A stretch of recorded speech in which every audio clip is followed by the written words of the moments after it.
am Michelle Selig. I was a homicide detective back in 2012 for the Jacksonville Sheriff's Office. As a detective, I was in child abuse and then sex crimes. 4 years of sex crimes really wears on you, and it was time for me to move on and make change. So homicide was the only step up from there.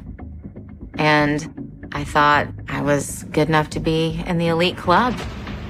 It's rare for females to go to homicide, and it's definitely rare for females to stick around in homicide. Once I proved myself and proved my work ethic and solved my first whodunit case, I gained a lot of respect from the guys, and I stayed in that unit for 10 years.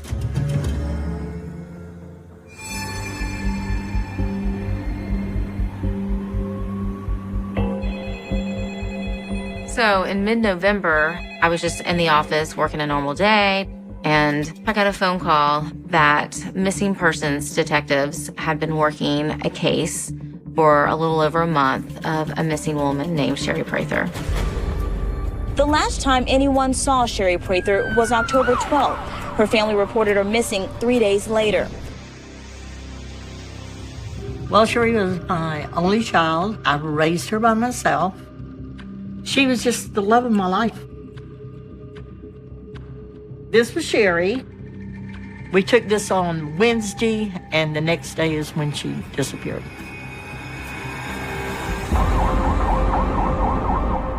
The missing persons detectives received a tip that Sherry's body was off of Braddock Road. So they called us out saying, hey, we just want to get y'all on board. So if we find her, you know, you've already stepped into the case.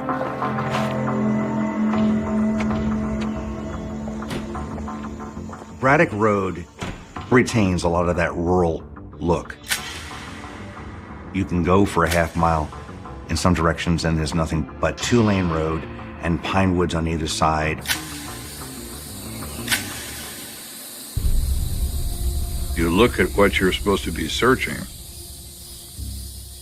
it's overwhelming. It's a daunting task. How are we going to find anything in this? Nobody could find her remains, so we had to call out the cadaver dog.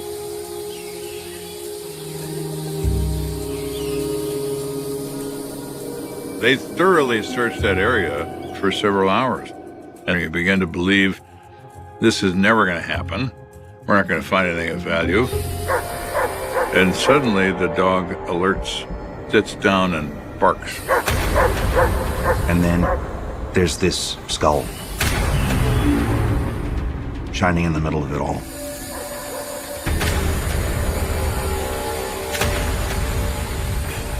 We now know this is more than a rumor. There's a dead human here. So when one human bone is discovered, a search of a wider area begins. They find a pair of shoes. They find a shirt. They find more bones. The bones look weathered, like they've been out there for a while. Florida weather will do that with the sun, the heat, the humidity. There is some level of decomposition that occurs in a month's time, of course. But the real issue is carnivore involvement. All the flesh had been picked away.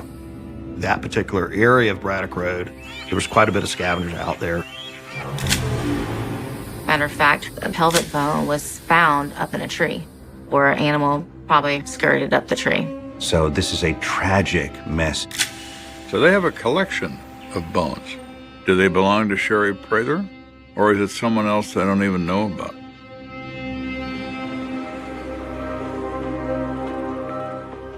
The remains were taken to the medical examiner's office. They identified her as Sherry Prather.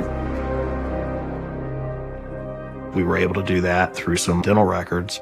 And then, more importantly, you really have to determine what the cause of death was.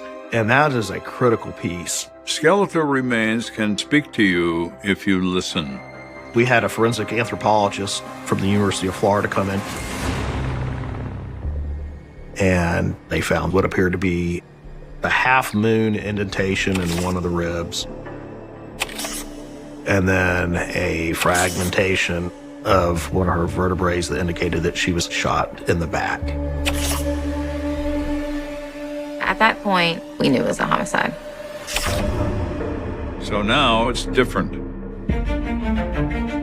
It's no longer a missing person, it's a dead person. And they were murdered. And homicide detective Michelle Salick is on the case. And she is not going to walk away from this. I just felt like, okay, this is it. I gotta solve this case. The first step is to notify the survivors.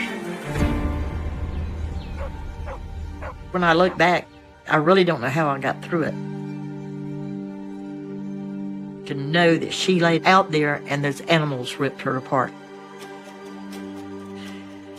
And that was the hardest thing that I could process. Sherry Lee Prather was seen as a happy person who sang her way through life. She had 2 daughters. She had a mother who cared for her. She had friends. She loved motorcycles. She was a great singer. She loved to go all over doing karaoke. She loved to party. She could walk in any place, and wherever she went, when we left there, she was friends with everybody. She was just a real loving person. I really wanted to find justice for Norma Ellis for, the death of her daughter. And I read all the reports involved in this case. I found out that Sherry Prather was last seen alive on October 12th, 2012, leaving a bar on the north side called Boots and Bottles.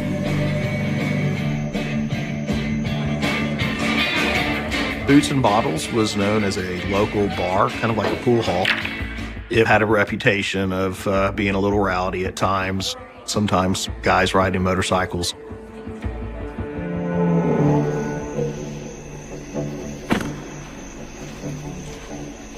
The night she disappeared, Sherry's mother drops her off at Boots and Bottles for a ladies' night out. And then by the next day, she hadn't called, she hadn't showed up. I knew something was wrong. So it got assigned to the missing persons unit. They started following up some pretty good leads. During these interviews, her friends report that Sherry had been very distressed that day because she broke up with her boyfriend, so she wanted to go out and have a few drinks. They all said that Sherry was a little tipsy that evening. She was invited to a party at a private home on Trout River Road, which is in the area. They said she met a guy in the bar who's a biker. And she asked him for a ride to this party. She gets on the back of a motorcycle that belongs to a stranger. He fires it up and roars off into the night. The last thing they see is the taillight of a motorcycle. They drive off, and nobody sees him again. So who is that on the motorcycle with Sherry? Is he the reason she was reduced to bones? Police identified human remains found in this wooded area last week as Sherry Prather. Prather was celebrating a girls' night out with her friends at Boots and Bottles on North Main Street. Now, this is a biker bar. They don't have any surveillance tapes on purpose. But across the street, there's another place of business that does. And it showed our victim getting on the back of a motorcycle. It clearly shows Sherry Prather with a male individual and driving away. We just know he was a white male. It appeared that he was bald. And it would have been hard to know exactly who that was. You can't see the biker's face, but you can clearly see the motorcycle. The fact that he's riding on a Honda is an enormous clue. Now, in biker world, that is a felony. If you're not riding a Harley Davidson, you're not considered to be a biker. So who is this guy?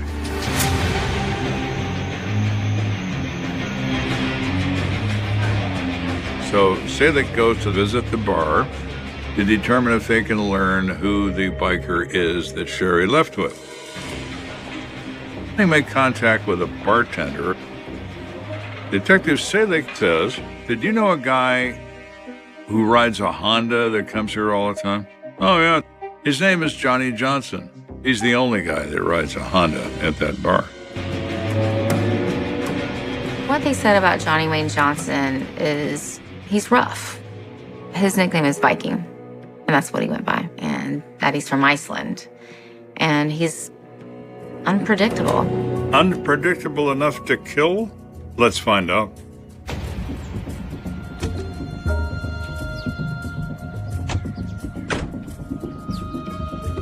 So they track down the Icelandic Viking, and by all accounts, he is true to his name. He's a white male, pale, red beard. He's a big man. He's very large. He looked like a Viking. He should have had a hatchet or a warhammer or something.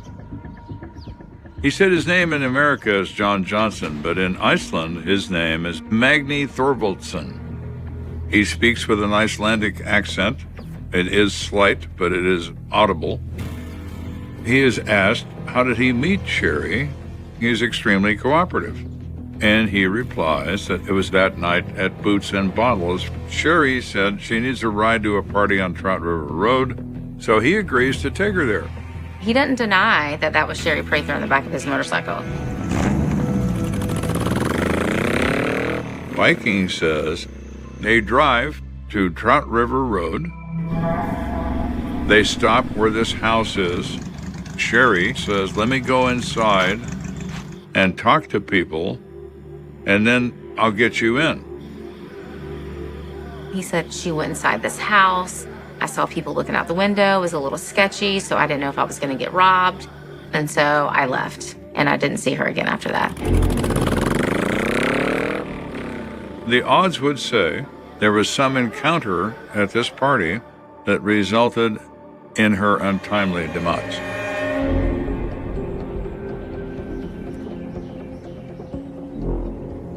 Viking rode with us, pointed out, this is the way we went. This is where I dropped her off.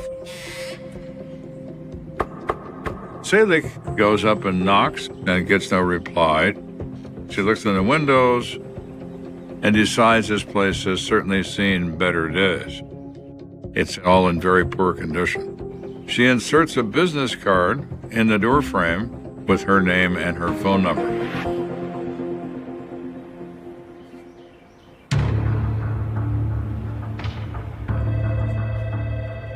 At that point, we had to find something else.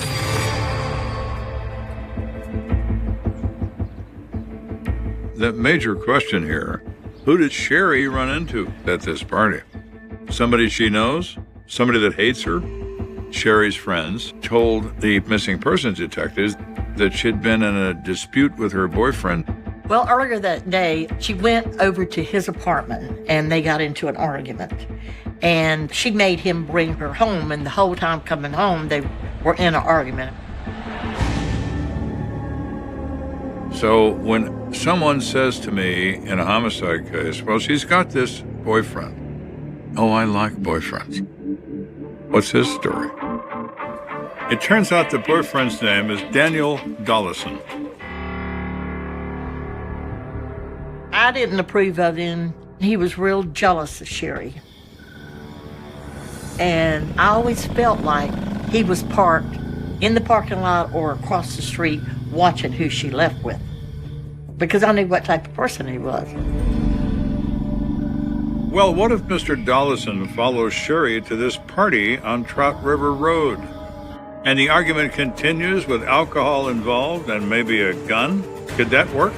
Oh boy, yeah, it could.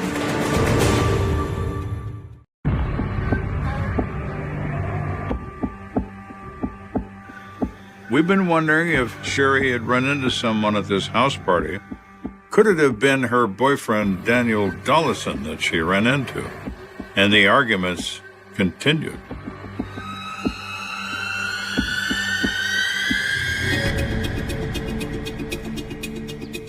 Detectives find Daniel Dollison quite easily.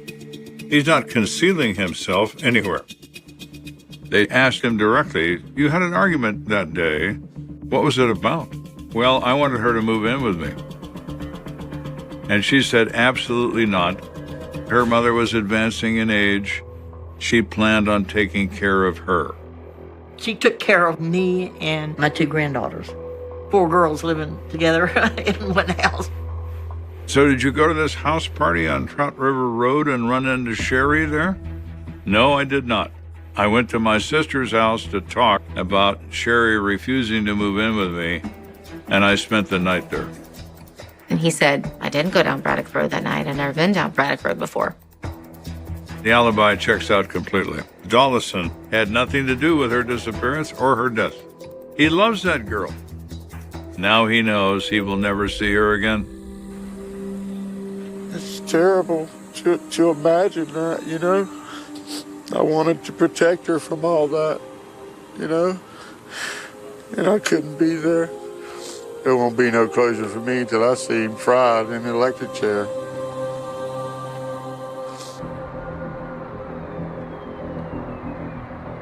So Selig is back to square one. Where do we go now? At that point, I was starting to kind of run into a dead end. Then she hears back from the people that own the house in the woods on Trout River Road, where she left her business card. They were just, a normal mid-age, couple. They were back and forth because they were renovating the house.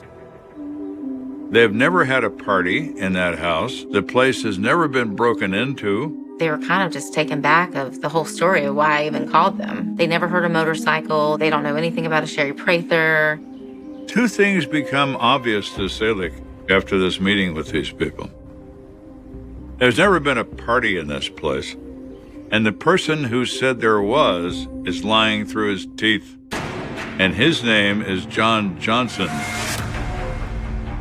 also known as Viking. The only possibility for Johnny to be lying is he's involved in her death. At that point, he was a potential suspect, for sure. So now, Selig has someone to refocus upon. All she knows about him is what he claims. He's Icelandic. He's 39 years old. His occupation is long-distance truck driver. I found out he spent time for a violent felony in Georgia. She also learns that Johnny Johnson has an ex-wife named Samantha. I decided, you know what? Let's reach out to Johnny Wayne's ex-wife. When you're speaking to the wife or a girlfriend, there is a tendency to protect their loved one from you. Ex-wives don't defend. Ex-wives attack. My name is Samantha Burleson. In 2008, I met Johnny Wayne Johnson at a friend's birthday party. There was this guy that just kept staring at me. Kind of the bad boy image and quiet and mysterious. I was just getting out of a bad marriage for something new and exciting. But John changed as soon as we said I do. He went from a happy-go-lucky guy to somebody who literally terrified me. It was always mostly verbal threats. If you don't do this, I'm gonna hurt you. We separated in October of 2011. We stayed in contact because he still wanted to be there for my kids. My first impressions of Samantha was that she really wanted to cooperate, but she was terrified of Johnny Wayne. She wanted to tell us everything, but she was so nervous, and I can understand why.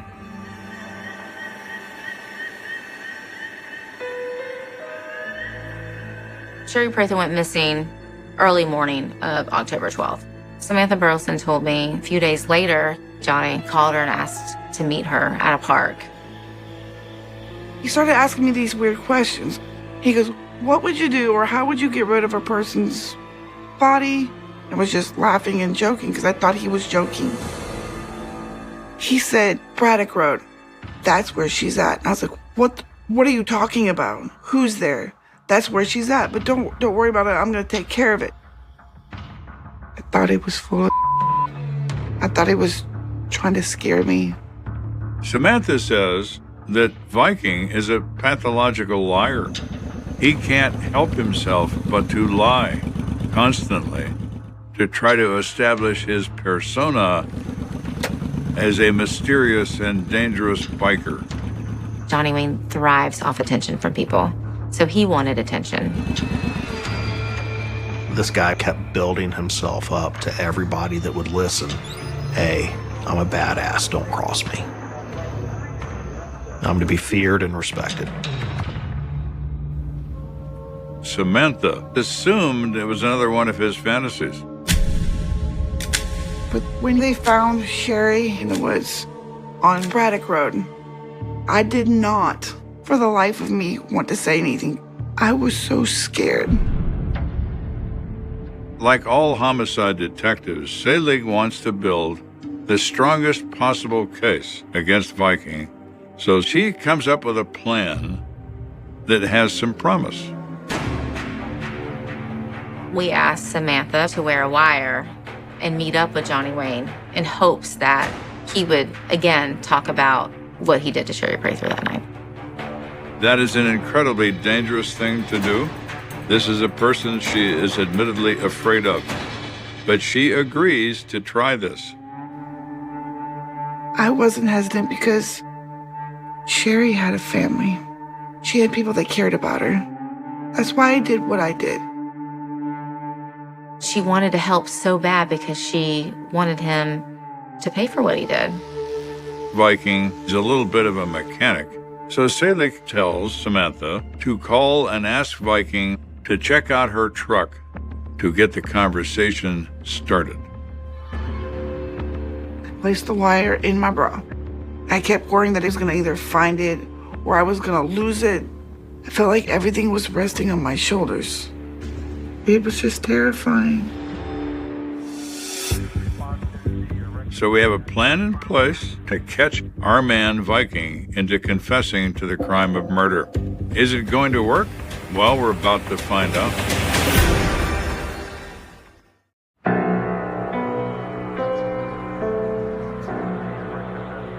Samantha has agreed to wear a wire, which is an extremely brave thing to do. It was at his mom's garage at her house, and I was really hoping, like, okay, we're gonna get this guy.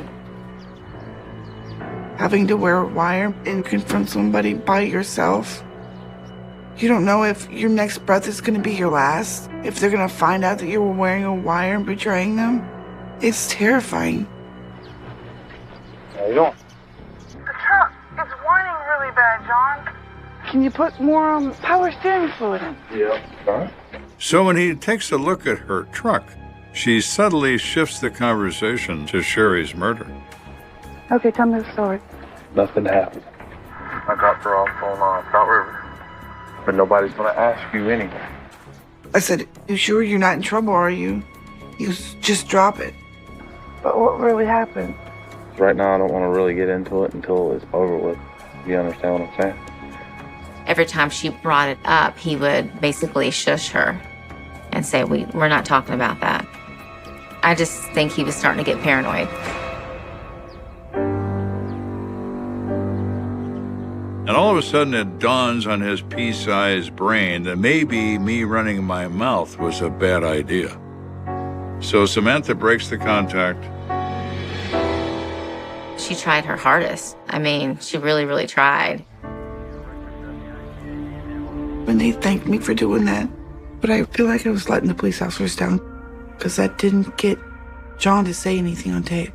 I was disappointed in myself. Did they get what they wanted? No. But Selig is determined to solve the death of Sherry Prather. At that point, we knew that Johnny Wayne Johnson was our suspect, but we had to find other means to prove it.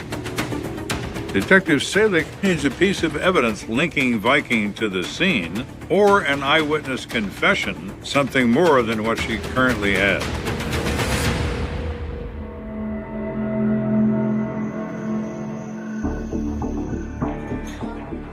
We just continued our investigation and followed up on every tip.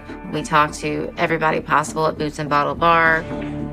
Selig becomes aware that Viking has a current girlfriend whose name is Chelsea Burton.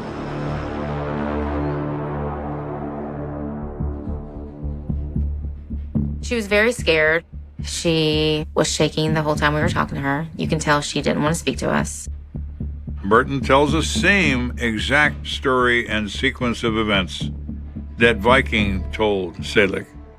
He had dropped off this girl from the bar at a party on Trout River Road, and he came home at 2 o'clock and he went directly to bed. So what does that do? That provides Viking with an alibi. She was just giving us enough information to act like she was cooperating, but just really not enough to do anything with. We were confident she knew more than she was telling us. So part of our strategy was, okay, they may not be willing to speak to us now, but this is going to be something we're going to need to come back to once, twice, maybe 3 times and re-interview these people. Detective Selig talks to everyone who's ever known or been associated with Viking. You're telling these people you're not going to go away. I didn't want to give up on this case. It's hard to know who is responsible for the death of somebody and not being able to put them behind bars. And I just wasn't willing to suspend the case and get rid of it.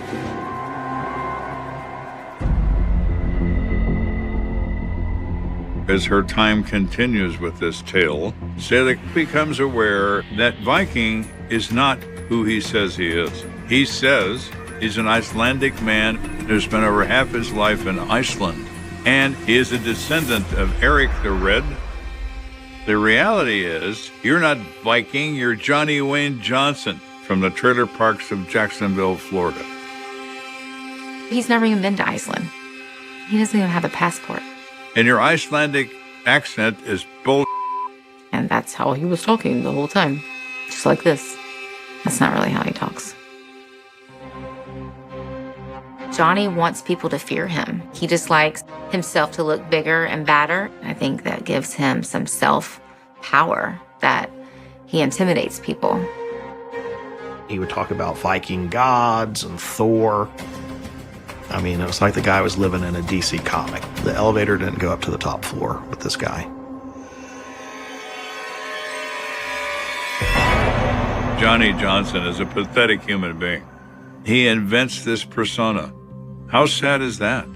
You are so disgusted by who you are, you want to be someone else. That's very disturbed.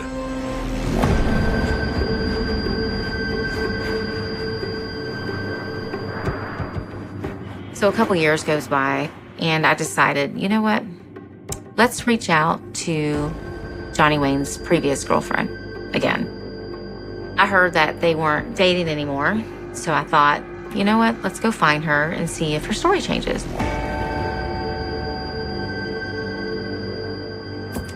We made contact with her, and you would have thought the incident happened 5 minutes before we came there because she was shaking. It took a long time to get her on board and to gain her trust, but she ended up talking to us. She admitted that she did not tell us everything that time because she was in fear of her life. She was scared that he would kill her.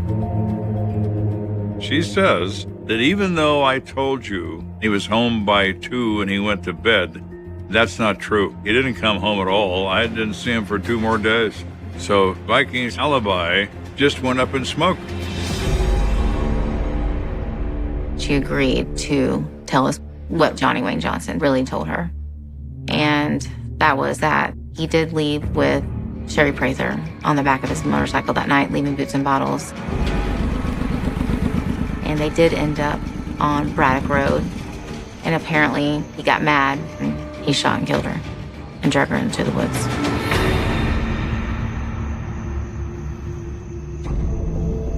Chelsea says he forced her to go with him to Braddock Road to look for expended casings to recover them from his pistol.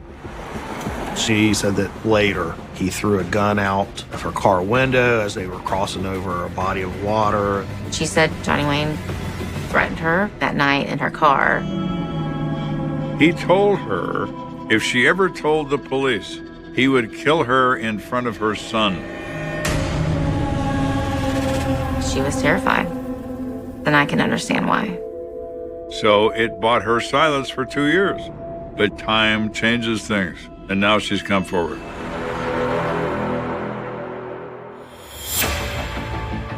I'm really depending on her statement.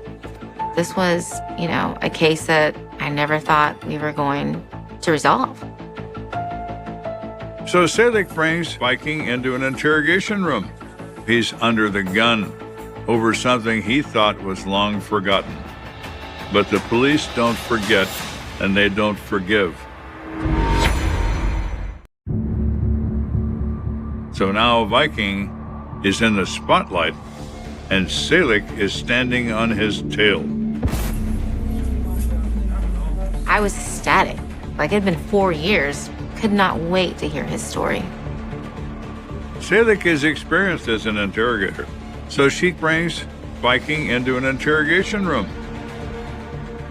and leaves him alone in that room, and they close and lock the door. Now, who is Viking? This fearful guy with an invented personality. His worst enemy is his mind. He begins to run with it.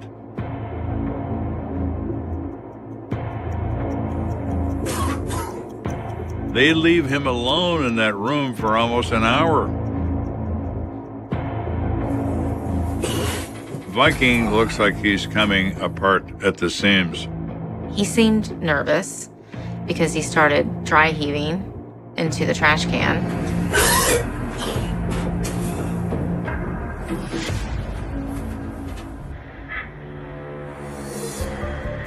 You alright, man? No, I'm bad. I'm sick. You sick? What's wrong with you? I got it coming out the 2 ends. The doctors called me back today to do more blood work. They think I may have cancer. Johnny, you're clearly lying. He doesn't have cancer. His emotions are making him sick. There are 2 different types of homicide suspects. There's the type that's gonna say F you as soon as you walk in the room. They ain't saying nothing. And then there's the type that wants to keep talking because they want to know what you have. Johnny, do you remember a detective talking to you 4 years ago about the girl that was missing from Boots and Bottles? Yes. And I said, hey, listen, we just kind of got to recount that story. And he kind of started telling the same story. So, Johnny, you never confessed to your friends that you killed this girl? She tells him people you know and have trusted have told us you have confessed to this crime and how you destroyed your gun and threw it in the river. You're not being honest, Johnny, but you got to explain your side of the story. And I have been. I dropped her off on Trout River. But you didn't. I did. You took her to Braddock Road. So initially, when Selig begins her interview with Viking, she's polite and she's nice, and then finally she moves to the next phase. She starts to hammer him. You're lying. Quit lying. There's a reason why you were on Braddock Road. No, I don't even know where Braddock Road is. Do you think you're going to convince a jury that you don't have nothing to do with that? I wanted to call him out on his obvious lies with grace. I didn't do this. Well, who did? I don't know who did. He wasn't volunteering any additional information. He was only admitting to what he couldn't deny and denying what we couldn't prove. So all these people are lying on you? Yes. For what reason? Yes, I don't know. He denies everything, so she just ends it. It's over. Can I go home? No, you cannot. Why is that? Because I'm charging you with murder. I didn't do murder. Well, I'm charging you with it, and we can prove it, Johnny. After about 4 hours of being with Johnny Wayne, I left the room to start my paperwork for my arrest docket. And he stood up. And he violently just took his head and bashed his head into the table.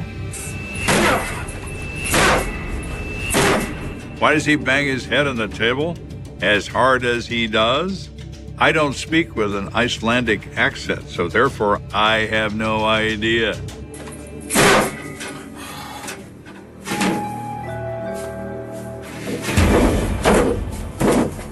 Johnny Wayne is an actor. He loves the attention, hence why he told everybody he killed Sherry Prather. He's a killer, and now he knows that the police know he is. We'll check it out real quick. I didn't do nothing, okay? After the headbanging incident, EMTs are called, examine him, and make a decision he's probably going to be all right. After that, I walk him over to the jail, and I book him on the charges of murder, so that felt good. Johnny Wayne did not confess to killing Sherry Prather, but he admitted enough to where it was going to make a positive impact on this case. Despite not getting a confession, Selig has an opinion as to how Sherry Prather's murder likely unfolded. I think that once Johnny Wayne Johnson got down Braddock Road with Sherry, he probably was trying to have sex with her.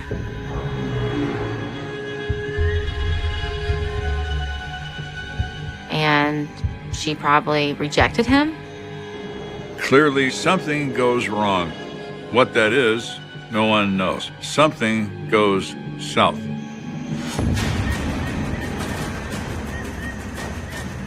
And death results.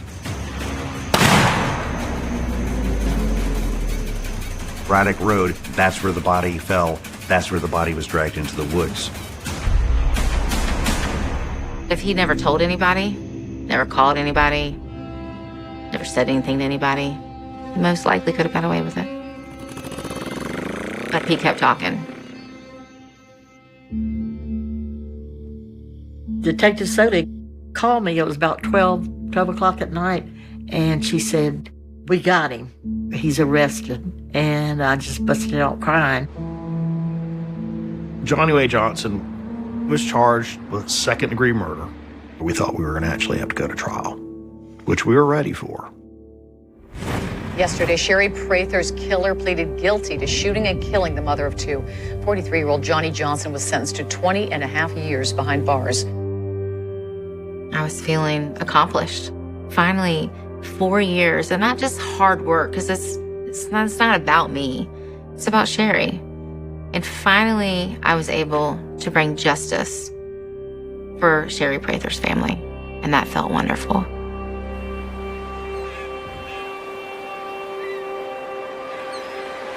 Sherry was just the love of my life. She was part of me, and like even now, I just feel like part of me's missing. This is what I have left to my daughter. There's a vial on the back, and it has her ashes in it. And every time I look at it, the madder I get of what he did, and I wish I'd have killed him. 1,000 times I wish I had just went ahead and killed him.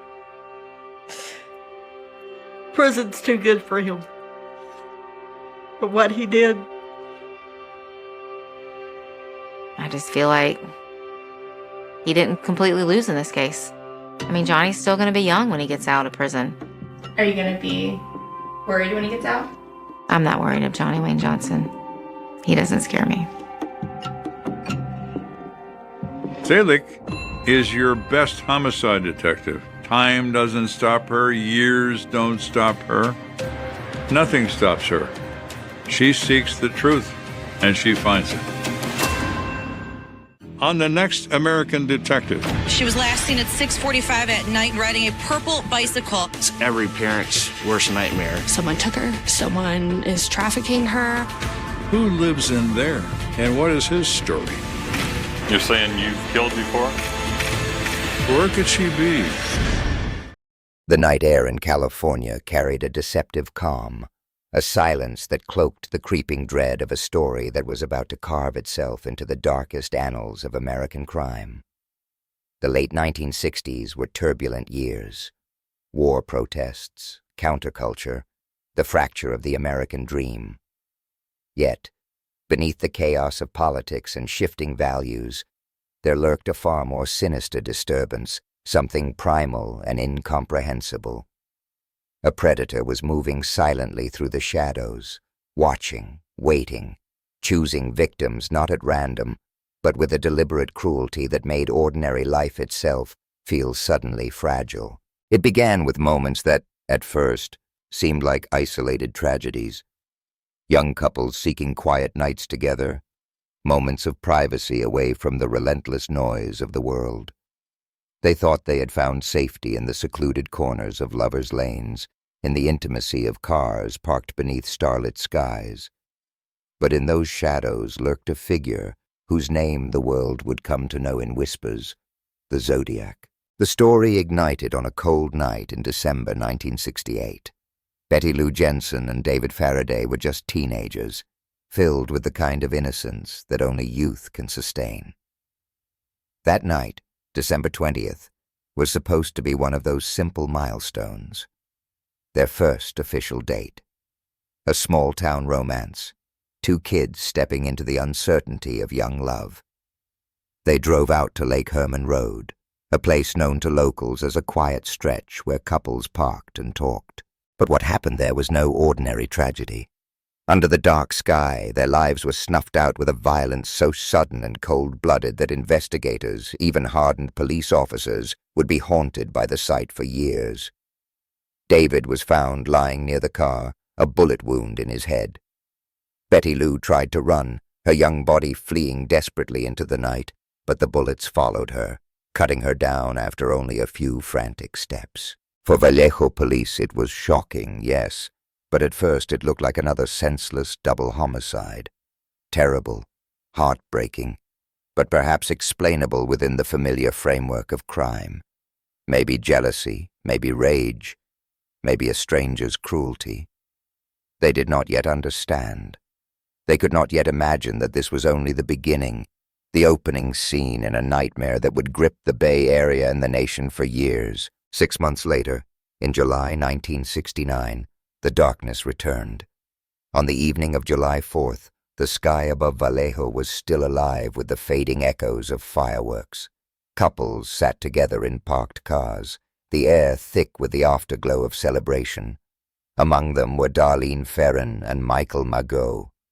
Darlene was 22, vibrant, well-liked, a young woman full of energy. Michael, 19, was quieter, awkward, just beginning to find his way in the world. They parked at Blue Rock Springs Park, a spot not far from where Betty Lou and David had been killed. It was there that the horror struck again. A car approached, pulled up behind them, then drove away.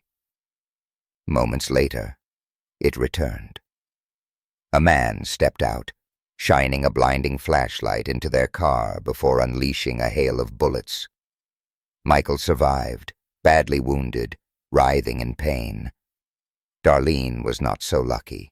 This time, the killer did not fade into silence. He wanted recognition, craved acknowledgement. Within an hour of the shooting, a call came into Vallejo Police Department.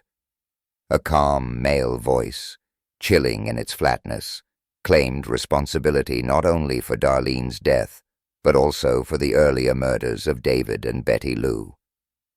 He spoke with precision, giving details only the killer could know.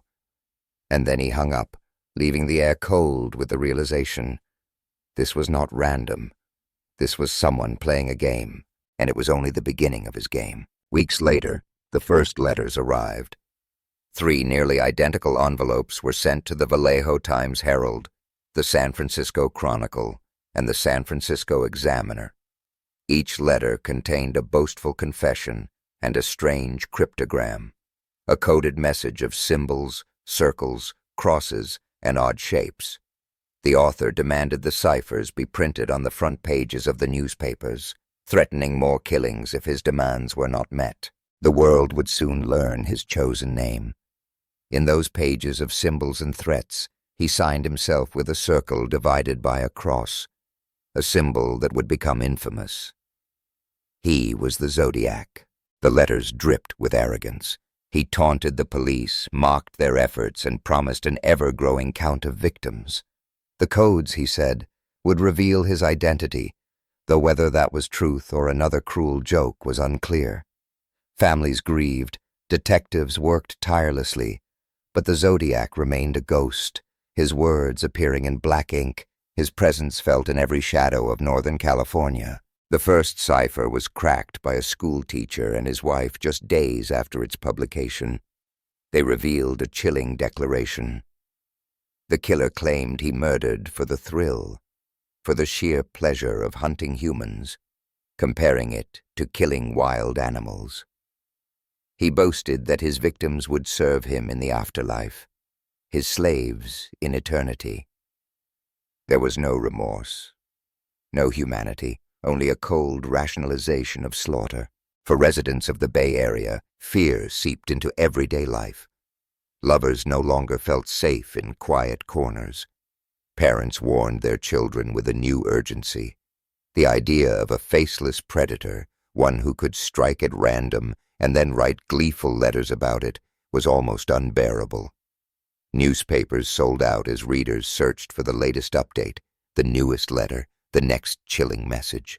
And through it all, the Zodiac seemed to be watching, enjoying the chaos he created, feeding off the attention. By September of that same year, the killer struck again. Lake Berryessa, a picturesque getaway, offered peace and beauty under the California sun. It was September 27, 1969.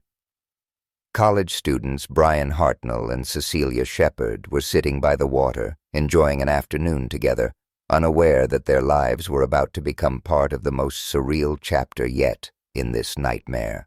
A man approached them wearing a bizarre costume, a black hood covering his face, a white cross-circle symbol stitched onto his chest. He carried a gun and a knife. His appearance was not only menacing, it was theatrical, like a character stepping out of a horror play. He told them he was an escaped convict, that he needed their car to flee to Mexico. But his intentions were far more sinister. He bound them both with ropes before plunging his knife repeatedly into their bodies. Cecilia was stabbed 10 times. Brian 6. The attacker then walked calmly away, leaving them to die on the shore. But his performance was not yet complete. He made his way to Brian's car, and with a felt-tip pen scrawled on the door the dates of his previous murders, the method of killing, and his ominous symbol.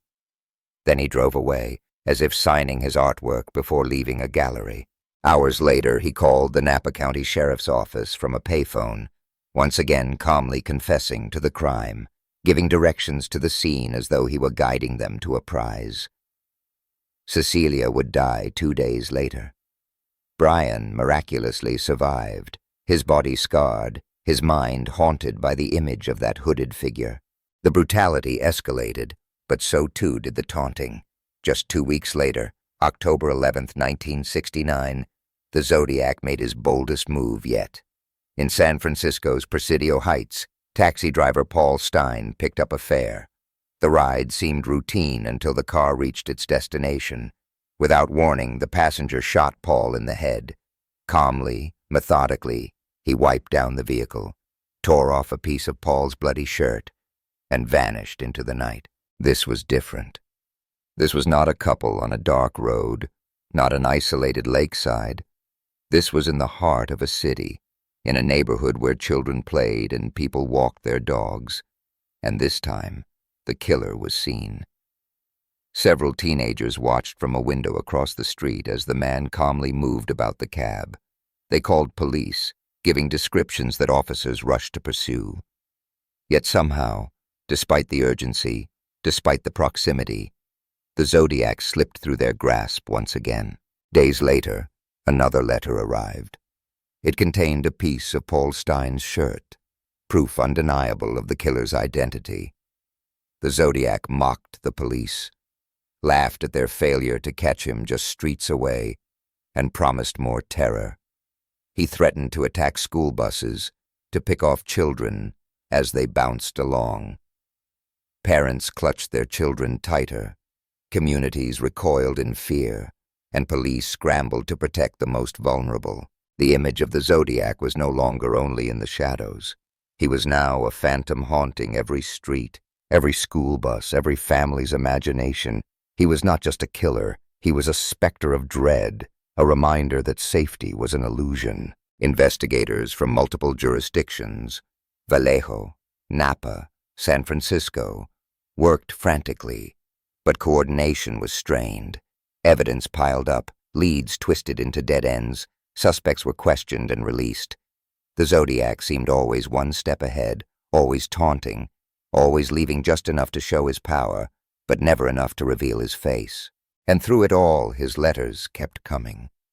Pages filled with strange symbols, grotesque boasts, and threats that seemed designed not just to frighten, but to control. He became a puppeteer pulling at the strings of fear, forcing police and press alike to play his game. The Bay Area had never known terror like this, a killer who killed not just with weapons, but with words. The Zodiac had begun a reign of terror that would stretch into the coming decade, a story of shadows and codes, of violence and arrogance, of a phantom who wanted the world to know his name, and yet remain forever faceless. The city streets of San Francisco, usually alive with the hum of life and the rhythm of daily routine, seemed to change after Paul Stein's murder. The familiar yellow cabs, symbols of urban normalcy, were suddenly reminders of blood spilled under the indifferent glow of street lamps. It wasn't just that a man had been killed in his taxi. It was the chilling brazenness of the act, the audacity of a killer who walked among witnesses, who taunted the police by sending them the very fabric of his victim's shirt. The Zodiac had declared war not only on his victims, but on the city itself, challenging authority, turning fear into a weapon more potent than bullets or knives. Officers who had pursued him that night recalled the frustration of near capture. 2 patrolmen, Don Fuch and Eric Zelms, had driven past a man matching the suspect's description, a stocky white male, glasses, light-colored hair. Yet, in the chaos of communication, they had been told they were searching for a black suspect. In those critical minutes, the man they passed on the sidewalk slipped away into darkness, and with him, the chance to end the nightmare. That mistake would haunt them, and it would feed the Zodiac's cruel delight in playing cat and mouse. The letters kept coming, each one a new performance, each one dripping with derision. He ridiculed the police as incompetent, mocked their inability to decipher his ciphers quickly, boasted of future killings. His threats grew more theatrical, promising bombs, claiming he would target school buses, describing in gruesome detail how bullets would rip through the children inside.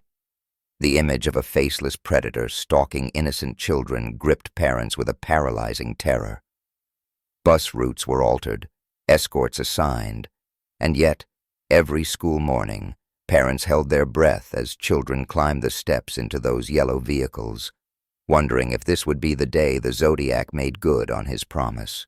The newspapers, caught between civic duty and fear of provoking more violence, gave his letters front-page treatment. The Zodiac had found the platform he craved. He was not just killing bodies, he was killing peace of mind. Every family, every neighborhood, felt the invisible hand of his menace. People scanned the faces of strangers, searching for a man who might be anyone, anywhere. He could be behind the wheel of a car in traffic, the man ahead of you in line at the grocery store, the quiet neighbor across the street. For investigators, the weight of expectation was crushing. The Vallejo Police, the Napa County Sheriff's Department, the San Francisco Police Department, each held pieces of the puzzle, but the pieces refused to fit. Meetings were tense, leads came and went, and through it all the Zodiac remained a ghostly step ahead. One of the most frustrating aspects was his use of codes. The 408 symbol cipher had been cracked, but subsequent codes proved more stubborn, more complex. The 3 and 40 character cipher, sent after Paul Stein's murder, would remain unsolved for decades, a cruel riddle mocking the best minds of law enforcement and cryptography alike. In his letters, the Zodiac taunted them. By the way, have fun trying to figure out who I killed. He was writing his own legend, cementing his identity not just as a killer, but as a phantom intellectual, a dark puzzle maker who reveled in the frustration he sowed. And still, he kept killing, or at least claiming to. The tally marks he included in his letters, the running count of victims, ticked upward. Some murders matched known cases. Others remained ambiguous, possible fabrications designed to inflate his aura of omnipotence. The difficulty for police was simple. How do you chase a killer who cloaks himself not only in shadow but in lies, exaggerations, and contradictions? Meanwhile, the media circus swelled. Headlines screamed of the Zodiac's threats. Talk shows debated his motives. Ordinary citizens studied the symbols, searching for meaning, convinced they might hold the key to unmasking him. Amateur sleuths flooded police with theories, each convinced they had seen the truth others had missed. Some were well-meaning, others opportunistic. But the flood of information often did more to obscure than illuminate, burying investigators under a mountain of noise. And yet, for all his power, for all his ability to inspire dread, the Zodiac was not invulnerable. Survivors existed. Witnesses lived to tell their stories. Michael Mageau, still scarred from that night at Blue Rock Springs, described his attacker's appearance. Brian Hartnell, who endured the savage stabbing at Lake Berryessa, painted the unforgettable image of the hooded figure with the strange insignia on his chest. Children and teenagers in San Francisco described the man calmly wiping Paul Stein's taxi, his glasses catching the streetlight. These glimpses were shards of truth, fragments of a face that police desperately tried to piece together. Composite sketches were released, the now iconic image of a heavy-set man with glasses staring coldly from wanted posters. Citizens studied those posters obsessively, searching the faces of co-workers, acquaintances, even family members, wondering, could it be him? Could the Zodiac be the man I know? For detectives, the question of suspects became a maze. One man in particular would loom large, Arthur Lee Allen. He was eccentric, troubled, a man whose presence seemed to fit the Zodiac's shadow. He owned a Zodiac brand watch with the same cross-circle logo engraved on its face. He was reported by acquaintances as having strange obsessions, disturbing comments about killing. Search warrants of his property uncovered weapons, but nothing conclusive. Handwriting samples were compared to the Zodiac's letters, yet experts disagreed. To some, he seemed the perfect suspect. To others, he was a distraction.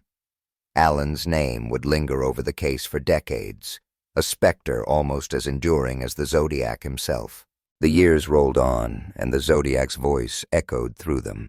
In 1970, he sent a letter declaring, "I am not afraid of the gas chamber, because it will send me to paradise all the sooner." His words chilled the soul, not just because of the callousness, but because of the eerie calm, the sense of control. He claimed to collect souls, to enslave them in his afterlife. Whether delusion or cruel metaphor, his words only deepened the mystery of who he was and what darkness fueled him. But as time stretched on, something began to shift. The early flurry of murders, the letters that arrived with dizzying regularity, they began to slow. The killings attributed directly to him seemed to taper off. Was it possible that the Zodiac had been arrested for another crime under another name? Had he died suddenly, leaving his legend frozen in time? Or was he still out there alive, savoring the chaos he had left behind, choosing silence as his final act of control? Police never stopped searching. Files grew thicker, suspects were questioned, evidence was re-examined.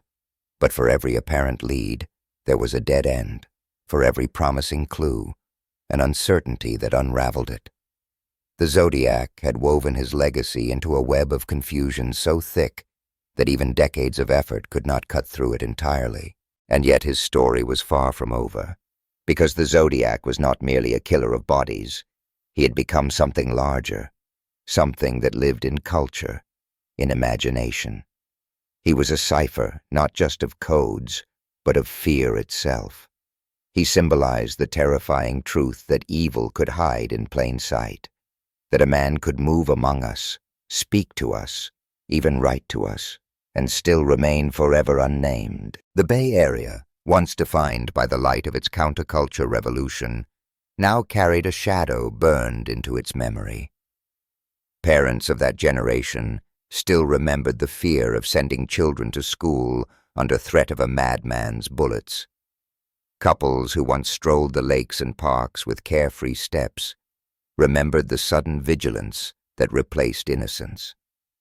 And investigators, graying with years, still stared at the yellowing pages of letters and codes, still hearing the echo of that taunt. This is the Zodiac speaking. Part 2 of the story is not the end. It is the deepening of the nightmare, the expansion of fear into every corner of daily life. The Zodiac had taken more than lives.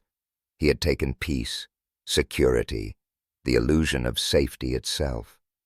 And though his letters slowed, though his physical presence seemed to fade, the legend of the Zodiac was only tightening its grip.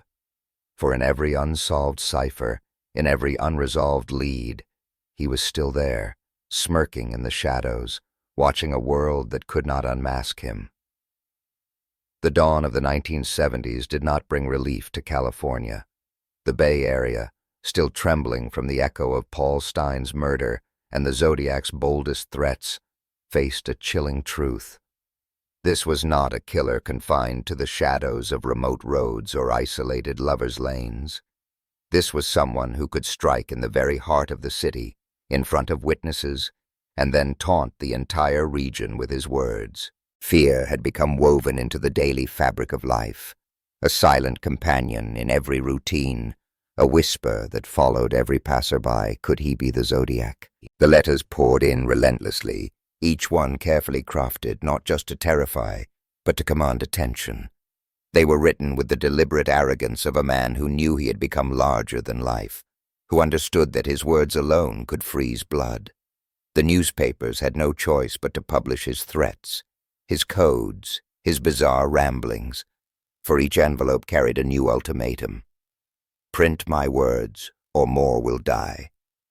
It was a hostage situation on a civic scale, and the hostage was not a single victim, but an entire community.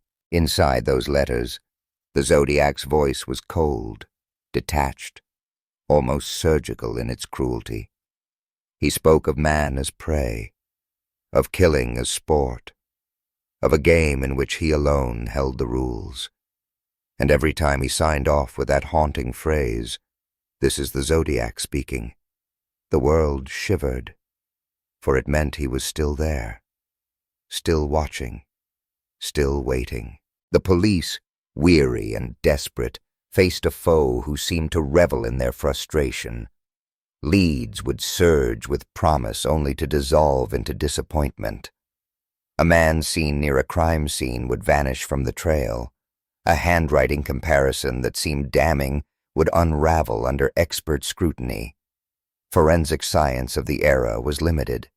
DNA analysis, the technology that today cracks cold cases wide open, was decades away.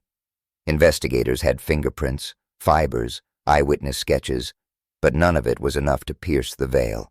Meanwhile, the Zodiac's myth grew. Television newscasts speculated nightly on his identity. Radio shows debated his motives. Neighbors whispered over fences, suspicious of one another, their trust eroded by the idea that evil could hide behind ordinary faces. He was no longer just a killer. He was an icon of dread, a symbol of how fragile the sense of safety truly was. But behind the mythology, the victims remained achingly human. Families were shattered.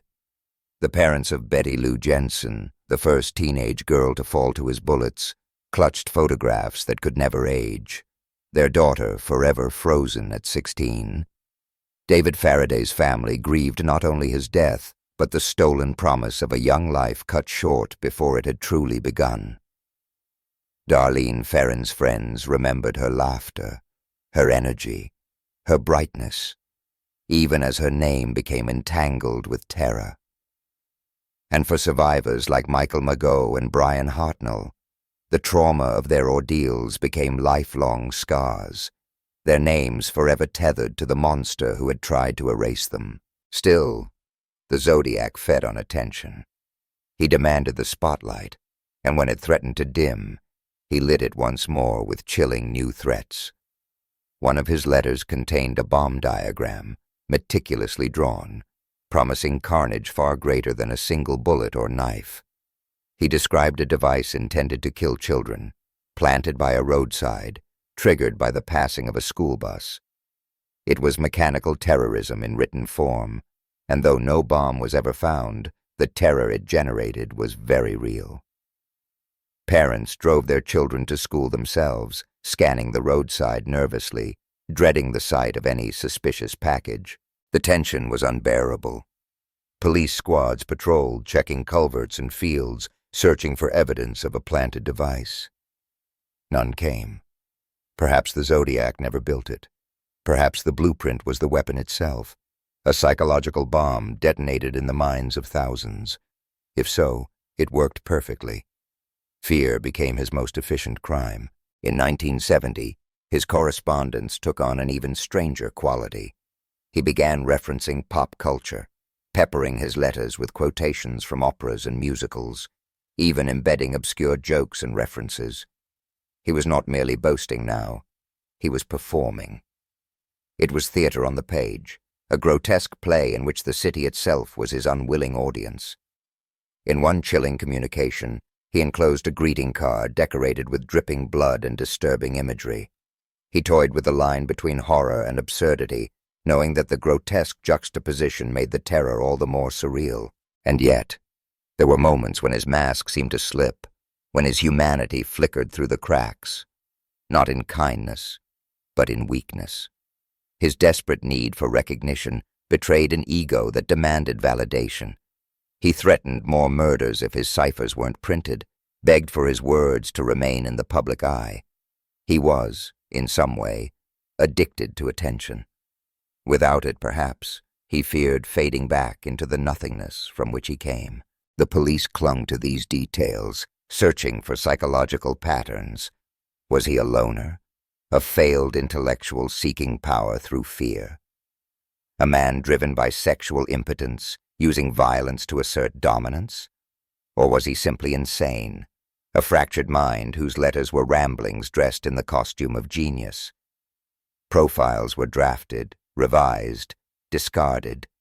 Each seemed to capture pieces of the puzzle, but none brought them closer to the whole. Meanwhile, the killings attributed to the Zodiac became murkier. In Riverside, California, years before his confirmed murders, a young woman named Cherry Jo Bates had been brutally slain outside a library. Anonymous letters had followed that crime as well, taunting the police. Some investigators became convinced the Zodiac was responsible, that his trail stretched back farther than anyone realized. Others dismissed the link, calling it coincidence. The ambiguity only deepened the mystery. The question haunted everyone. How many victims truly belonged to him? The Zodiac himself claimed dozens, perhaps more, in his letters. But was that truth or exaggeration? Was he inflating his legend with the tragedies of others, claiming their deaths to feed his myth? For grieving families, the uncertainty was salt in their wounds. Some longed for the connection, believing the Zodiac's confession gave at least a face, however shadowed, to their loss.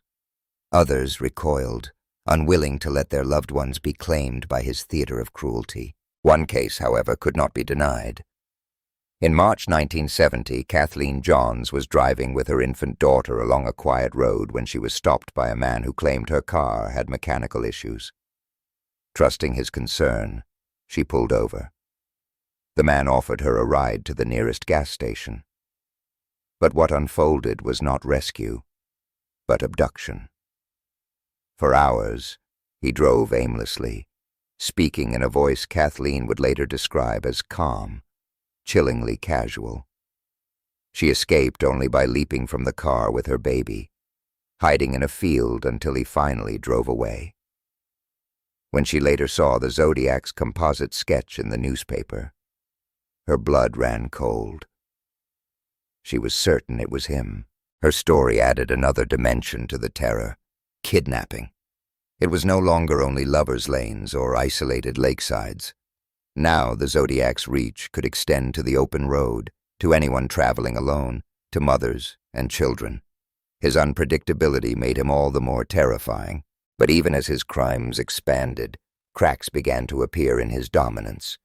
The massive attention he had once commanded began to fracture. Other news stories competed for the front page: the Vietnam War, civil rights battles, political scandals. The Zodiac, once the dark king of headlines, found himself fighting to maintain his throne of fear.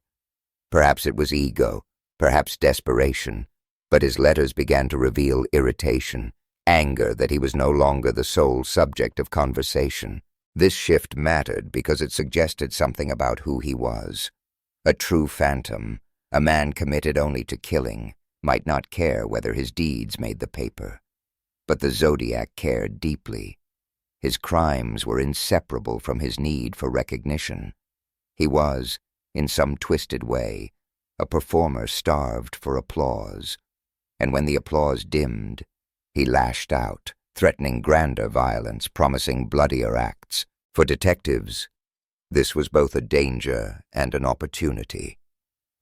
A man driven by ego was also a man who could make mistakes, who might reveal himself in his hunger for attention. They waited, hoping that in his desperation to stay relevant, he would stumble. And yet, he never stumbled far enough. Letters continued. Strange codes arrived. New suspects emerged. But the core truth remained. He was a phantom whose face they could not grasp. His identity was a riddle encrypted not only in symbols, but in silence. As the 1970s pressed on, whispers of the Zodiac spread beyond California. Sightings, confessions, and claims popped up across the country. Some were hoaxes, others possible threads that unraveled into nothing. He became both a real man and a cultural ghost, an urban legend in the making, even as investigators still chased his very real trail. The world had changed since those first shots rang out on Lake Herman Road. The innocence of lovers parking under starlight was gone, replaced by vigilance, suspicion, and the uneasy knowledge that evil did not always lurk in the dark alley of the imagination. Sometimes it stepped into the daylight, wrote letters, and demanded to be heard. By the end of Part 3 of this nightmare, one thing was clear. The Zodiac was not just a murderer. He was a manipulator of fear, an architect of dread, a man who had discovered that sometimes the most enduring weapon was not the gun in his hand, but the grip he could tighten around the hearts of millions. And that grip was not loosening. The shadows of the Zodiac had by now seeped into every corner of California's collective mind. His letters, his cryptic symbols, his grotesque boasts, they were no longer just taunts, but a kind of scripture of terror. In homes, in classrooms, in police stations, his words were read aloud like incantations, each syllable gnawing at nerves already frayed. The Bay Area was haunted not only by his crimes, but by his voice, a phantom that slipped through ink and paper to nest inside the imagination of millions. By 1970, detectives were drowning in evidence that refused to yield answers. Files bulged with witness statements, handwriting samples, crime scene photos, and endless lists of possible suspects. Each suspect seemed promising. Each carried quirks and traits that could fit the puzzle. But every time, the picture dissolved. Nothing was enough. The killer remained nameless, a silhouette. Arthur Lee Allen was one of those silhouettes. Eccentric, brooding, a man whose life was marked by odd obsessions and disturbing behavior. He owned a Zodiac watch, branded with the same cross-circle emblem that had become synonymous with fear. He talked about fantasies of killing, made unsettling comments about young people, and carried an aura of darkness that unsettled those who knew him. Search warrants turned up weapons, magazines about ciphers, a typewriter. His proximity to the crimes made investigators uneasy. To some, it felt like destiny. He had to be the Zodiac. And yet, crucial evidence was missing. Handwriting experts dismissed him. Fingerprints didn't match. Time and again, Allen slipped through the grip of certainty, remaining more a ghost of suspicion than a man convicted. But Allen was only one name among many. Detectives chased tips that led them into the labyrinth of California's underbelly. Loners living on the edge of society, disgruntled veterans scarred by war, men with violent tempers and obsessions with control. Each suspect carried fragments of possibility, but fragments alone cannot build a whole. The Zodiac knew this. He understood the chaos of suspicion was as powerful as any bullet. By being many men, by reflecting pieces of himself onto countless faces, he became uncatchable. The letters, meanwhile, continued their dreadful march. Some were long and rambling, filled with codes, references to pop culture, grotesque humor. Others were short, sharp, like knives in the dark. In one, he declared he enjoyed watching people suffer, comparing their screams to the thrill of the hunt. In another, he enclosed a piece of bloody fabric, the proof of Paul Stein's murder still haunting the police. The letters were trophies not of victory, but of dominance. With every envelope opened, the Zodiac tightened the leash around an entire city's psyche. For investigators, hope lay in the ciphers. If cracked, they might reveal his name, his identity, his secret heart. But the ciphers were treacherous. The first one had been broken by ordinary citizens, exposing a chilling manifesto about hunting humans. But the next, the 340-character cipher, became a fortress of symbols that no one could dismantle. It loomed like a dark tower, mocking cryptographers, codebreakers, and police. For decades it resisted, becoming a puzzle that seemed almost supernatural in its refusal to yield. Each line of symbols was like a lock with no key, and behind it, perhaps, the truth of a man who wanted to remain a ghost. The public, too, became swept into the hunt. Amateur sleuths filled notebooks with theories. Couples stayed up late at kitchen tables, drawing lines between symbols, convinced they could unmask the killer. But the Zodiac was clever. His codes weren't merely puzzles. They were performances, designed to occupy, to consume, to create the illusion of revelation while hiding nothing at all. And as thousands obsessed over his ciphers, he remained free, smiling from the shadows. The Bay Area felt that smile in every rumor, in every shadow that lingered too long. Parents clutched their children tighter, teenagers thought twice before driving to secluded roads, and even seasoned police officers found themselves checking rearview mirrors more often, haunted by the idea that the Zodiac might be following. His threat about school buses never materialized, but its specter never left. The fear of what could happen was sometimes worse than what had already been done, but even as the terror gripped harder, time worked its quiet erosion. By the early 1970s, the pace of Zodiac's confirmed killings had slowed. His letters, though still disturbing, began to arrive less frequently. The frenzy of the late 60s, when every week seemed punctuated by a new crime or message, softened into a dreadful anticipation. Was he finished? Or was he preparing something bigger, something more catastrophic? The uncertainty ate at everyone. If he was silent, was it because he had been arrested under another name, imprisoned for a different crime? Had he died suddenly, his reign cut short by accident or illness, leaving behind only echoes? Or was he still alive, reading the papers, savoring the chaos, laughing at the police who still chased shadows in the night? Even as his direct presence waned, his legend grew. Films, novels, and television shows began borrowing his imagery, weaving him into stories of fictional terror. The cross-circle symbol became etched into pop culture, a brand of fear recognized far beyond California. He was not merely a killer now. He was a myth, a story told at campfires and whispered in classrooms, a name that made children shiver even if they knew nothing of the details. And that myth had power, because myths do not need to be caught. They do not need fingerprints or arrests. Myths live forever, sustained by whispers, fueled by fear. The Zodiac had transcended his own humanity, stepping into that immortal space where villains linger, always half real, always just behind the curtain. For the families, though, the myth was no comfort. They lived with the raw wounds of loss, the memories of laughter silenced too soon, of futures stolen. For survivors, the myth was a burden, their names tied forever to a monster they never asked to meet. Brian Hartnell lived on with scars carved into his body, memories burned into his mind of the hooded figure looming over him. Michael McGill carried his survival like a haunting, his life spared but shadowed. Their testimonies gave shape to the faceless, their courage illuminating the darkness. But their suffering was also a constant reminder that the Zodiac's cruelty was not a story, but a lived reality. The police, for their part, refused to let go.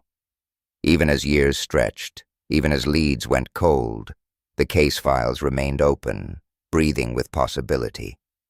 Detectives retired. Younger officers inherited the burden, each generation carrying forward the weight of unfinished business. In precincts across Vallejo, Napa, and San Francisco, the name Zodiac never gathered dust. It was always there, waiting, daring them to try again. And yet the silence of the killer became a puzzle in itself. Some investigators believed he had grown bored, that without the thrill of front-page dominance, he had simply faded back into ordinary life. Others believed he had found new hunting grounds, crimes committed under different guises, his signature hidden.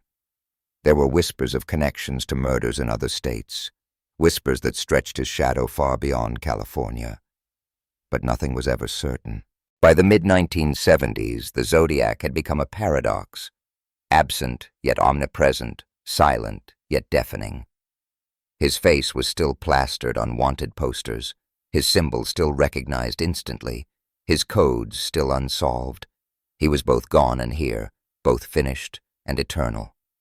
And that paradox was perhaps his greatest triumph.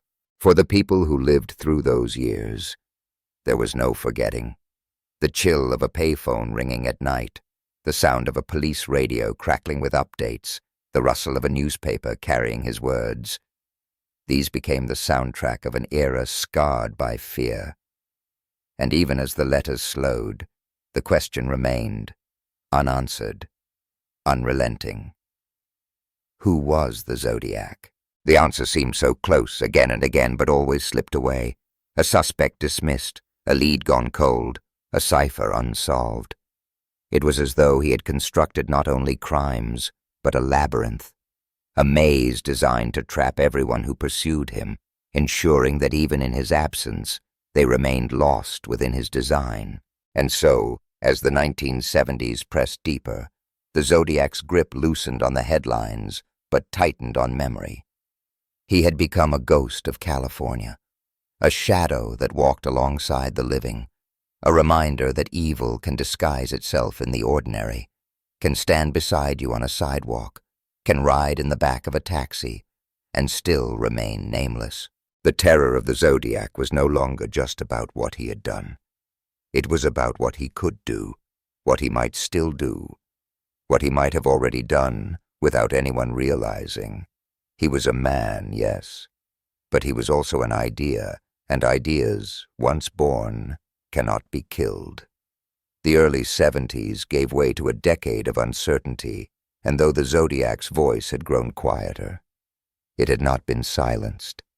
Each envelope that landed in the newsroom, Each scrawled line of symbols or taunts carried the power of a gunshot.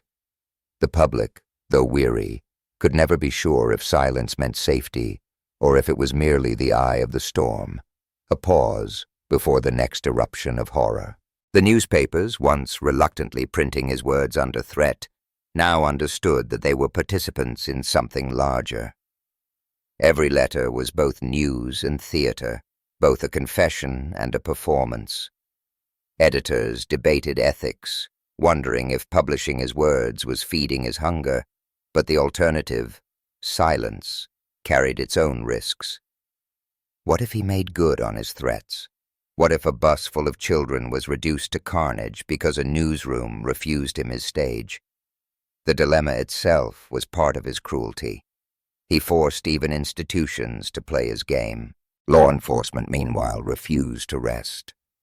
Detectives who had seen the bodies of Betty Lou Jensen, David Faraday, Darlene Ferrin, and Paul Stein could not walk away. They lived with those faces, those photographs, those nights of flashing sirens and pools of blood illuminated by headlights. They lived with the survivors, too, men like Brian Hartnell, whose testimony gave haunting detail to the figure in the hood. Every detail replayed itself endlessly in their minds, each memory a puzzle piece they tried to fit into a picture that always seemed incomplete. And then came more letters, more declarations. One infamous letter arrived in 1970 claiming responsibility for not just the known murders, but dozens more. The Zodiac bragged of a kill count that stretched far beyond what police could confirm. It was a grotesque inflation, an attempt to enlarge his legend, to become something more than a man. He wanted to be a force, an invisible hand of death that struck across counties, across years, across lives.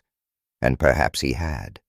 Or perhaps he was merely taking credit for the tragedies of others, weaving them into his tapestry of terror to make himself seem immortal. Investigators faced an impossible dilemma. To dismiss his claims risked ignoring real victims, lives perhaps genuinely stolen by his hand. To believe him risked inflating his myth into something unstoppable. He thrived in this uncertainty, in this space where truth and lies blended until both felt real. The Bay Area lived in paranoia.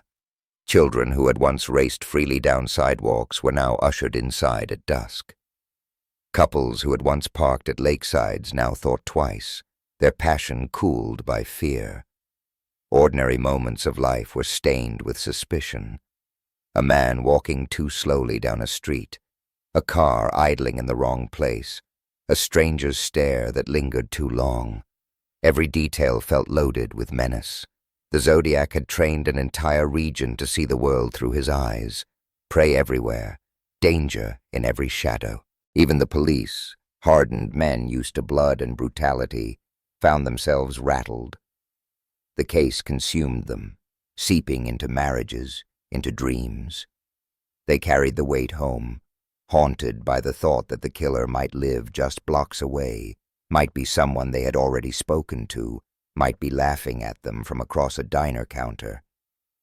He was both distant and near, both phantom and neighbor. And always, in the middle of it all, there was the code, that stubborn, unbroken cipher. The 340 characters stared back at detectives and codebreakers like an unsolvable riddle, daring them to try again and again. Entire nights were lost to those symbols, eyes burning under desk lamps, pencils scratching across notepads as men and women tried to unlock the secret. Each failure deepened the frustration. Each theory collapsed under the weight of contradiction. Some began to wonder if the cipher was ever solvable at all, or if it was a trick, a meaningless jumble meant to waste their time while the Zodiac enjoyed their torment. Still, the work pressed on. Suspects came under scrutiny with a relentless spotlight. Arthur Lee Allen remained the most compelling, a man whose eccentricities painted him in sinister tones. But there were others, too. Men with violent pasts. Men who had lived near the crime scenes. Men whose handwriting bore unsettling similarities. Some were teachers, others mechanics, others ex-soldiers. Each suspect became the focus of whispers, of speculation, of investigative energy that often led to disappointment. To accuse the wrong man was to destroy a life. To let the right man go was to fail an entire city. The stakes could not have been higher. By 1971, the Zodiac's direct attacks seemed to falter. His letters arrived sporadically, their tones shifting. Some read as if written by a man losing patience, others by a man amused with his own myth. He mocked the police's inability to catch him, claimed he wore disguises to throw off witnesses, described himself in shifting forms, a master of camouflage, a chameleon who could blend into any crowd. These boasts carried the ring of truth, for what else explained his vanishing act, his ability to kill and taunt, and yet remain unmasked? Then silence. For nearly 3 years, no letters, no killings tied definitively to him. The quiet was deafening. Police wondered, had he been jailed under another name? Was he dead? Or was he watching, biding his time, waiting for the moment to make his grand return? For a killer addicted to attention, could silence itself be his final game? The answer came in 1974, when a new letter arrived. But this one was different. Its tone was mocking in a new way, not only toward police, but toward culture itself. The Zodiac ridiculed the film industry, taunted the San Francisco Chronicle for their coverage, and hinted that his interest in murder might have shifted toward being a critic of society. It was strange, unsettling, but also anticlimactic. Was this the same man who had once painted fear across California with blood and ink? Or was this an imitator, a pretender basking in stolen infamy? The ambiguity was a torment. The real Zodiac, the one who had taken lives and shattered families, seemed to dissolve into uncertainty, his later letters lacking the clarity of his earlier voice. Police debated authenticity. Experts compared handwriting, studied phrasing, argued endlessly. Some believed the Zodiac had changed his style deliberately, evolving his performance. Others thought the real killer had disappeared, leaving imposters to continue his act. The truth was as elusive as his name. Still, the damage had been done. The Zodiac had accomplished what few killers in history ever had. He had ensured his immortality. Even if he stopped killing, even if he never wrote again, his legend was secure. He had planted himself into the American psyche as a specter of terror, a puzzle without solution, a wound that would never fully heal. And for the investigators still chasing him, there was no peace. They were left with endless files, with unanswered questions, with the nagging certainty that somewhere, in some unremarkable place, lived a man who had stolen so much and given nothing back. A man who might laugh at their efforts, who might sit in a chair reading their reports, savoring the knowledge that he had beaten them. The tragedy of the Zodiac was not only in the deaths he caused, but in the lives he consumed indirectly. The detectives whose careers were defined by failure, the families who never stopped wondering, the city that learned to fear shadows even when none were there. He had proven that terror was not only about what one does, but about what one threatens, about the uncertainty one can create.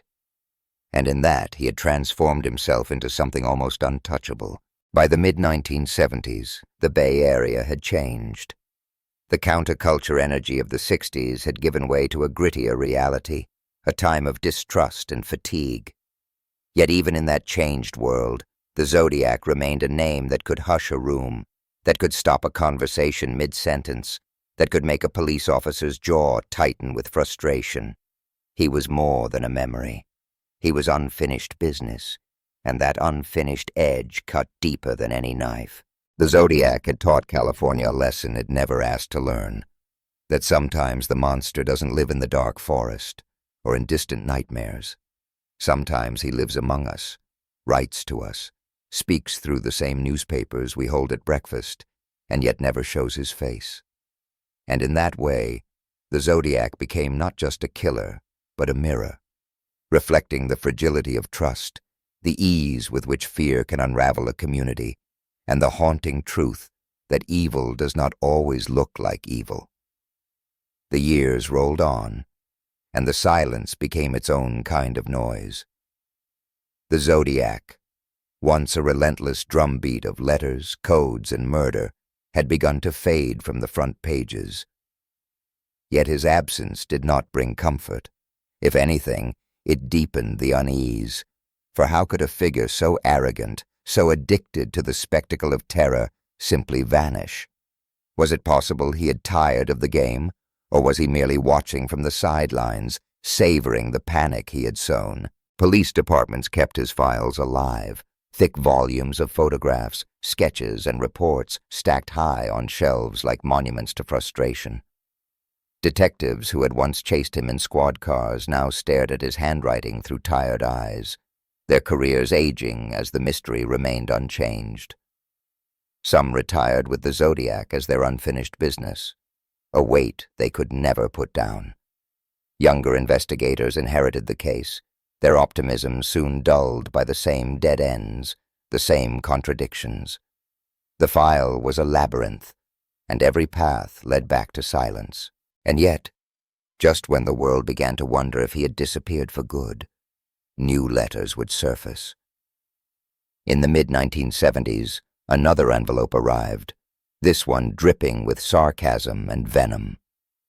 He mocked the San Francisco Chronicle, derided their coverage, and scoffed at society's obsessions. It was less about murder now, more about ridicule. But whether written by the same hand or an imitator, the letters reignited the old dread. Even if his voice had changed, his symbol, that cross within a circle, still had the power to quicken the pulse of an entire city. Each new communication sparked debates. Was this truly him? Was the Zodiac evolving, becoming less the hunter and more the cynic? Or had imposters seized his legacy, masquerading as the phantom who had once terrorized California? Experts argued endlessly over handwriting comparisons, tone, and vocabulary.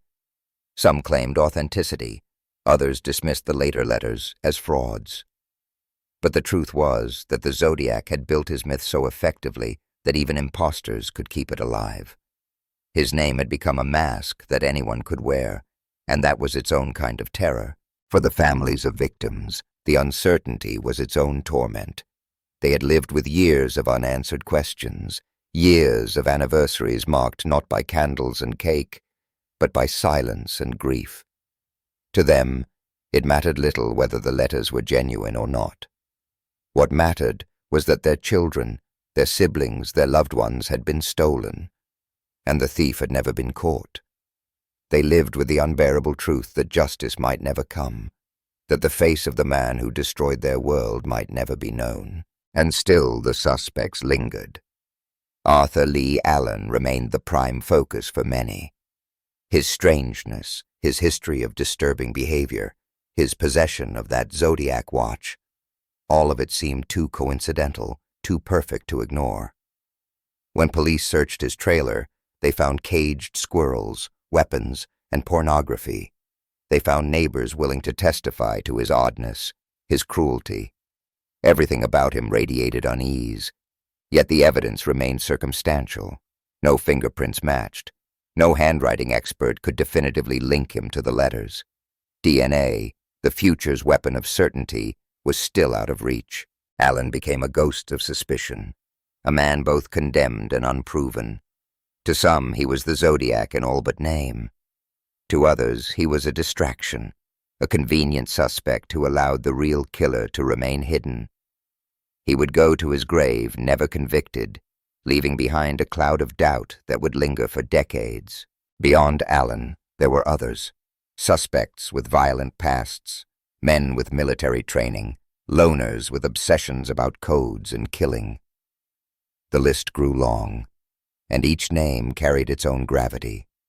Investigators followed each trail as far as it could go, only to find themselves again at the edge of the abyss.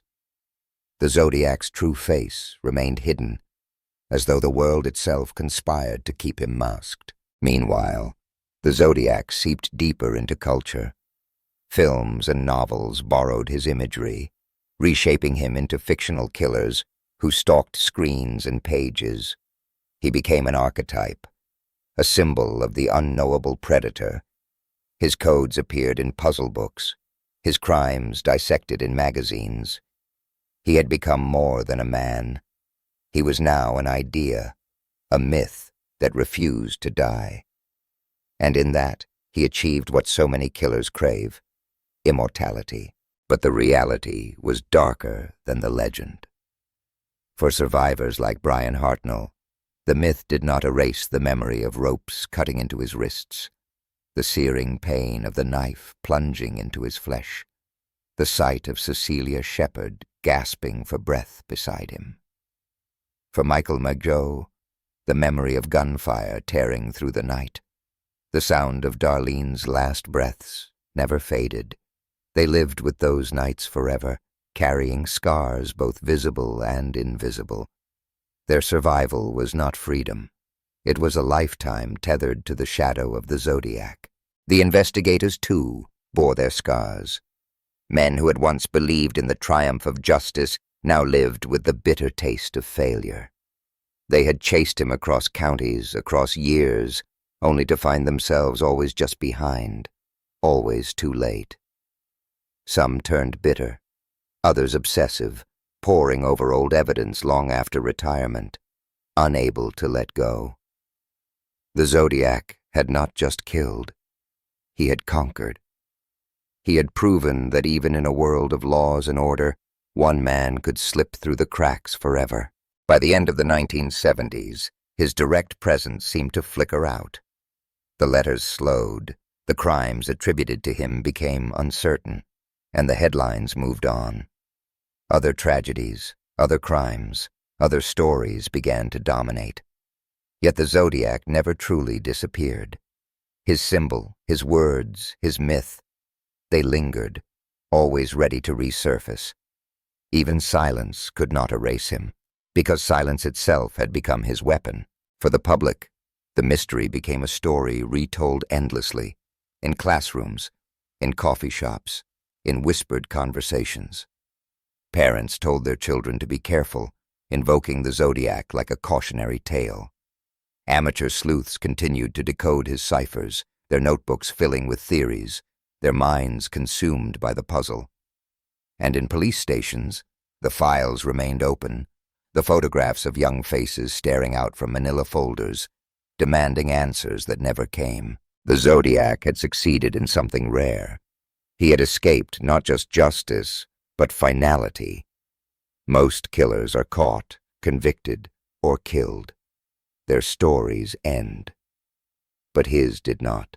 His story stretched on, unfinished, a thread dangling from the fabric of history, daring anyone to pull it. And in that dangling thread lay his true power, the ability to haunt not just his victims, but generations.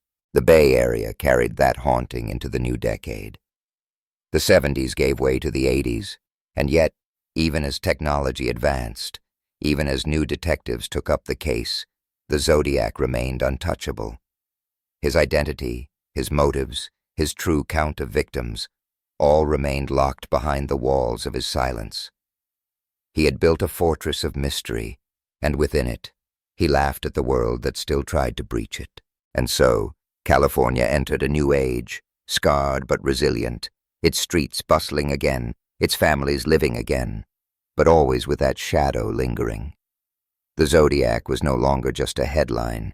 He was a ghost embedded in the soil, a name that whispered from the trees along Lake Herman Road, from the waters of Lake Berryessa, from the streets of San Francisco where Paul Stein's taxi had bled red into the pavement. The killer had vanished, but the fear had not. And that was his final triumph. The decades passed, but the shadow of the Zodiac never faded. He was like smoke, impossible to hold, impossible to pin down, and yet always there, lingering in the air long after the fire should have burned out. California had changed, cities had grown, technology had advanced, and a new generation had been born. but the name still carried weight. The Zodiac had become a ghost that walked across time, a figure who belonged not only to the past, but also to the present. The case files aged along with the men who carried them. Photographs yellowed at the edges, evidence bags grew brittle, ink on letters began to fade. But the mystery remained untouched, as sharp as the day those first bullets rang out on Lake Herman Road. Detectives retired and died, but the Zodiac survived them all. It was as though he had outlived not only his victims, but those who hunted him, as though survival was part of his cruel joke. In the 1980s and 1990s, a new wave of investigators reopened the files with fresh eyes.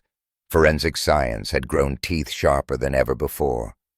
Fingerprint analysis had improved, and DNA, a tool unimaginable in the 60s, had become the new sword of justice. Evidence from the Zodiac's letters, saliva on stamps, skin cells on envelopes, suddenly carried the possibility of a revelation. Scientists hunched over microscopes, extracting genetic material from relics of terror, hoping that technology could do what decades of manhunts could not. But time itself is the enemy of truth. Samples degraded. Evidence handled by too many hands was contaminated.